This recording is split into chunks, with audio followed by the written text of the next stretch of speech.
guys, and welcome back to this channel. In this video I'll be showing you guys how you can change the colors of like graphics elements on graphic elements on Canva.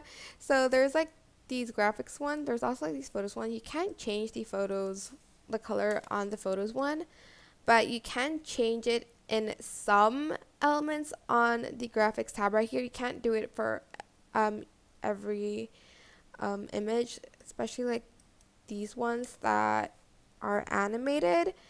So let's select this one and hope I can change it. Sorry, hope you can change it. So this one you can change it here. There's like these two colors. It will like vary depending like on how many colors the elements have. So for instance, this one is like the body of the butterfly. You can change it here.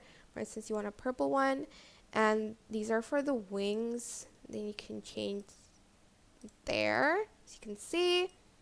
And yeah, again, it depends. Like if I use this one, there's like more colors to change.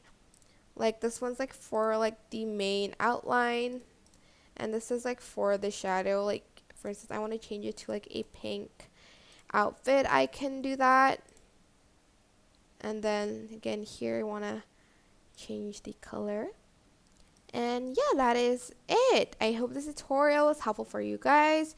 Don't forget to like, comment, share, and also subscribe to this channel if you haven't done that already. If you have any questions, just leave it in the comment section down below and I'll try my best to answer them all for you guys. And if you found this video helpful, please click the thanks button above the description box down below. Thank you so much for watching. Bye!